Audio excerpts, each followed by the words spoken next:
Hello everyone, this is Ahmed and you are watching Till the English, Till the Fragrance of Learning.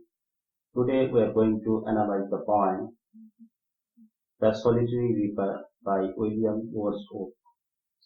William Wordsworth is one of the greatest English poets.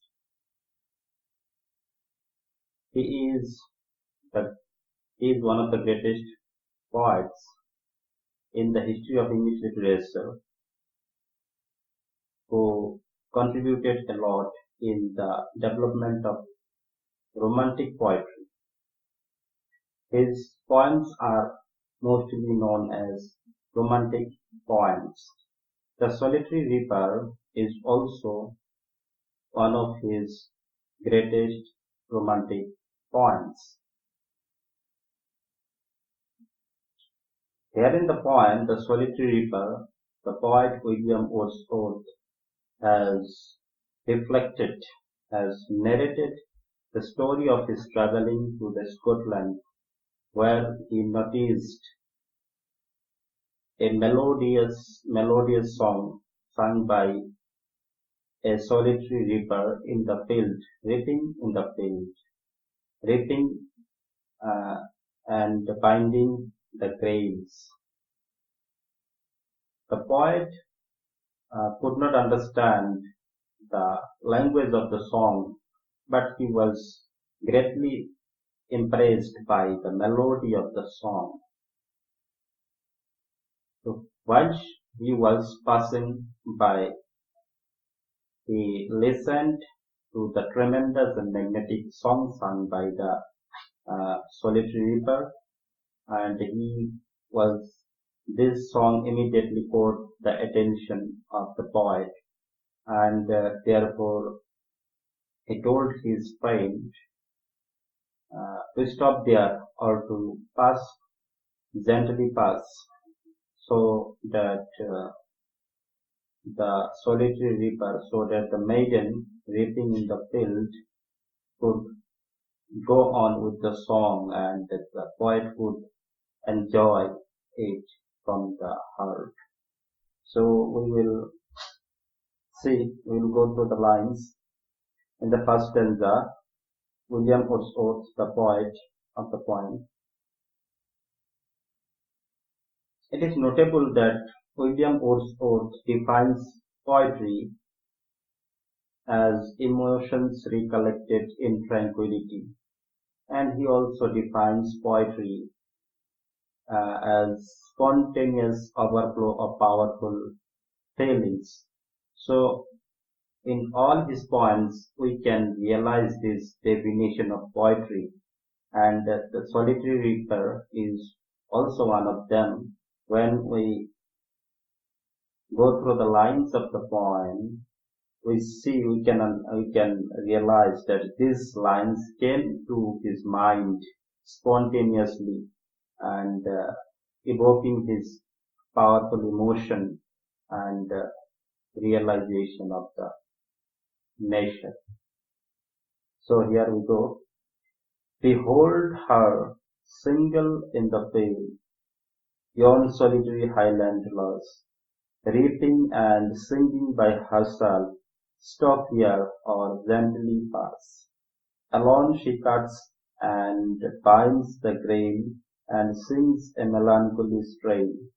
Oh, listen, for the vale profound is overflowing with the sound. So in the first stanza, the narrator of the poem, the speaker of the poem, that is the poet himself, William Wordsworth himself, is addressing to the situation of the poem.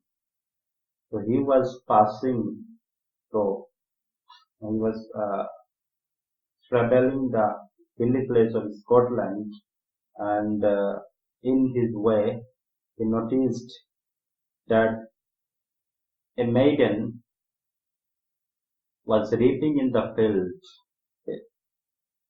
and was binding the grain, and also she was singing a song,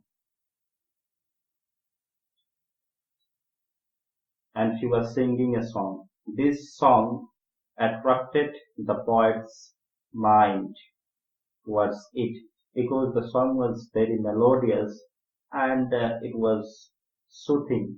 It was soothing. So the song soothes the heart of the poet. Therefore, and the reaper was in the solitary situation. That is why the title of the poem has been given, the solitary reaper. There was none in the field. There was no one in the field. The maiden, the girl, was alone in the field. The loneliness of the reaper, that is the maiden, also has a great impact on the melody, on the sweetness of his song and his voice also. Along she cuts and binds the grain, and sings a melancholy strain. Oh, listen, for the vale profound is overflowing with the sound. So when the poet noticed that sweet voice, sweet song, melodious song sung by the reaper, the poet had told his companion just to stop there so that he could enjoy the song without any disturbance and or to pass gently and sings a melancholy strain. Oh, listen, for the bell profound is overflowing with the sound. Though the language of the song was it could not be understood. Uh, it was impossible to understood by the poet because it was in the maybe possibly in the local dialect. Mm. And the reaper or the maiden or the girl was from the mountainous region, so the language was not known to the poet, and so he could not understand the language of the song. What the maiden, what the reaper was singing, it was not understandable to the poet, but uh, listening to the song, listening to the sweet voice, the poet could realize in the heart that it might be something, the expression of said event, or the song is something melancholic. Okay. For the bell profound is overflowing with the sound. And the song was so tremendous and magnetic that the environment was so energetic uh, in in that hilly situation, hilly environment. Then we go to the next stanza. No nightingale did ever sound more welcome notes to weary bands of travellers in some shady haunt among Arabian sounds.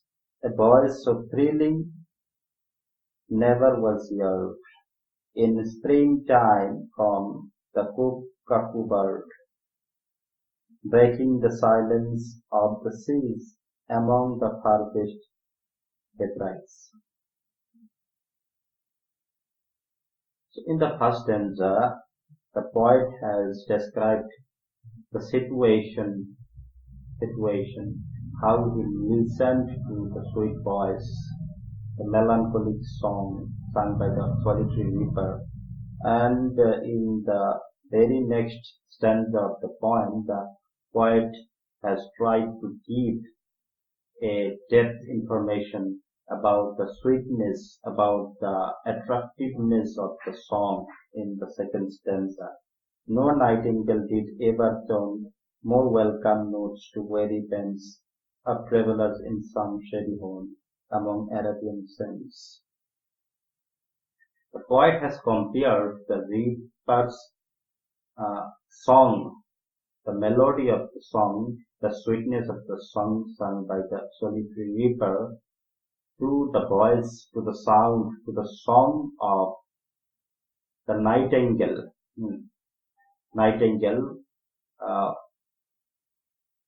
nightingale who has the power the bird which has the power to soothe the heart, soothe the heart and mind of the travelers in the Arabian sense, who are in the situation that the travelers are exhausted, they are tired, and they are leisuring in the shady haunt, and they suddenly listen to the sweet voice of a nightingale, and this sweet voice, sweet song of the nightingale will make their trouble, make their tiredness kick out. Sorry, make their tired. They will get relief of their tiredness, and they will be happy listening to the song sung by the nightingale. So, the bird nightingale has such a good voice, you all know. But in this case, the poet has compared the sweet voice of the nightingale to the song sung by the reaper, solitary reaper, that uh, the poet has noticed. The poet was passing by.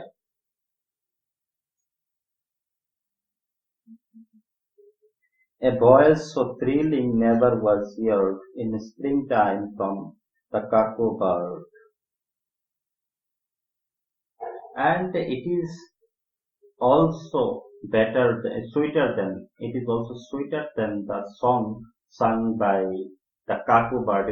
Cuckoo bird is the bird that come in the spring season and begin to begins to sing and attract our attention with the sweet voice, breaking the silence of the seas upon the farthest heights. So the song sung by the cuckoo bird, breaking the silence of the seas among the farthest heights, farthest, maybe northwest Scotland side, where the cuckoo bird sings the melodious song, breaking the silence of the sea. So in this case, the melodious voice, the melody, the sweetness of the solitary reaper's song is sweeter than that cuckoo bird, than that of the cuckoo bird. Then we have these lines: will no one tell me what she sings? Will no one tell me what she sings? Perhaps the plaintive numbers flow for old unhappy far off things and battles long ago. Or is it some more humble lay, familiar matter of today? Some natural sorrow, loss or pain that has been and may be again. Whatever the theme, the maiden sang as if her song could have no ending. So in these lines, the poet has revealed his eager to know about the song sung by the solitary reaper. The poet has no idea what the solitary reaper, what the maiden is singing alone in the field. But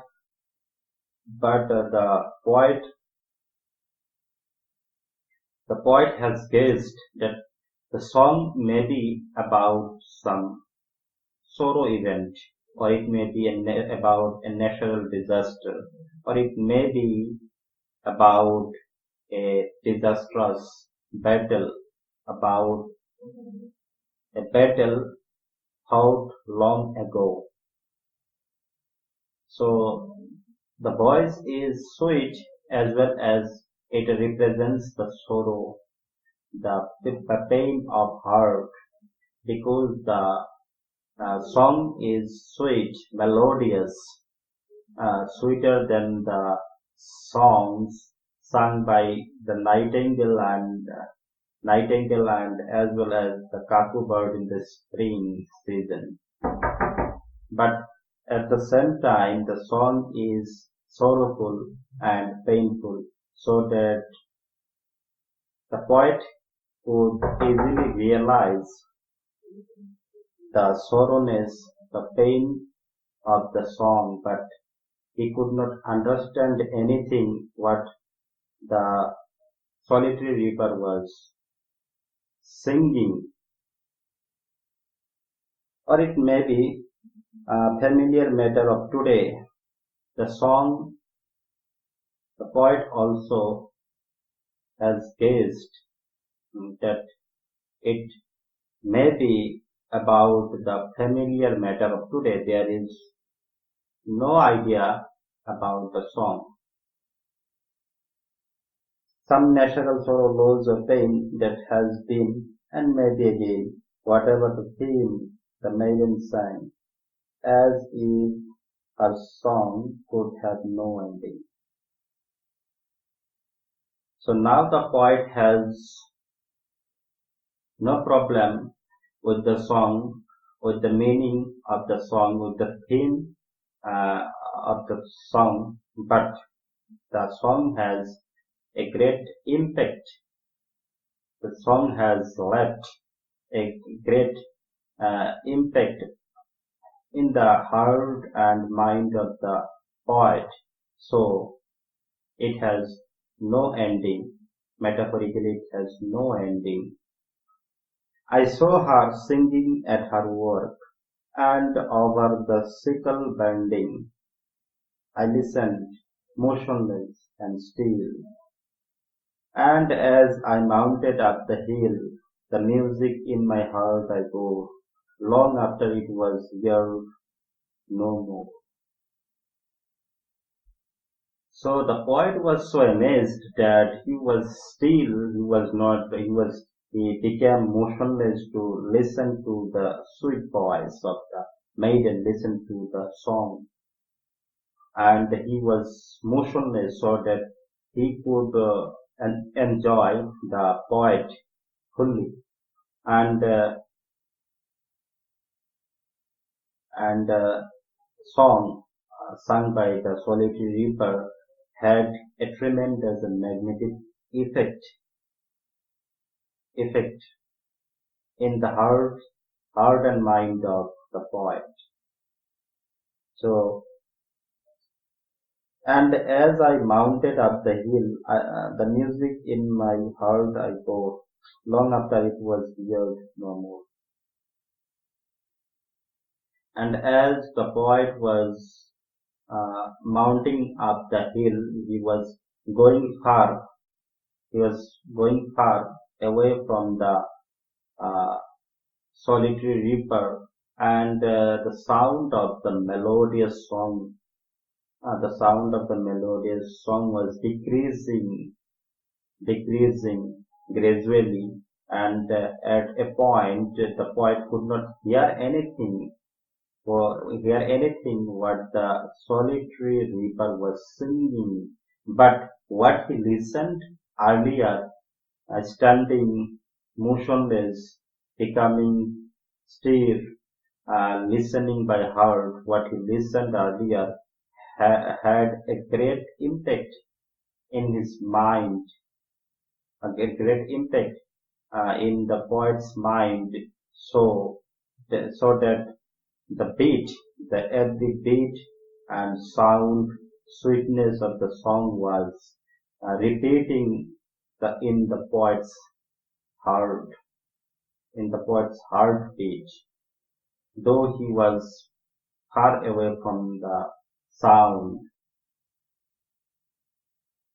These lines uh, reflect These lines reflect that the impact of the song would be permanent in the mind and heart of the poet. So it is The Solitary Reaper, the romantic poem by William Wordsworth. In the poem, the poet has delivered a great message for us that the understanding of the language is not so necessary. If you listen to a particular song or particular message by heart, you can understand the core message. You can understand the fundamental message behind that song or that speech. You can guess the deepness, you can guess theme of that song. Thus you have to become a good listener, then you can understand it by heart. So sometimes the communication, the hearty communication is more effective than the physical communication. So here the communication between the solitary reaper or the maiden singing and reaping the crops, binding the grains in the field alone in the sphere of loneliness attracts the poet's mind, attracts the poet's attention because the poet was so melodious. The song is sweeter than the songs sung by the nightingale and even by the song sung by the sung by the cuckoo bird in the season of spring. So comparing the song sung by the solitary reaper in the poem to the song sung by nightingale and the cuckoo bird in the spring season, the poet has revealed the importance, magnetism, tremendous value of the song, the sweetness of the song, the melody of the song. So it is The Solitary Reaper by William Wordsworth. Okay. I have tried my best to make a short analysis of the poem The Solitary Reaper, William Wordsworth. Hope that you have understood the poem by heart and you have learned something out of this short analysis of the poem The Solitary Reaper.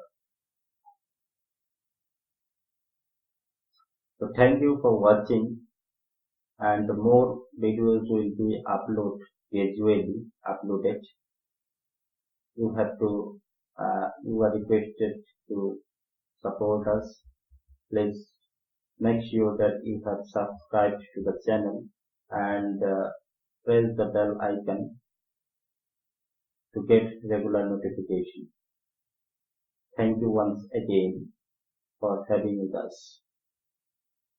Bye bye.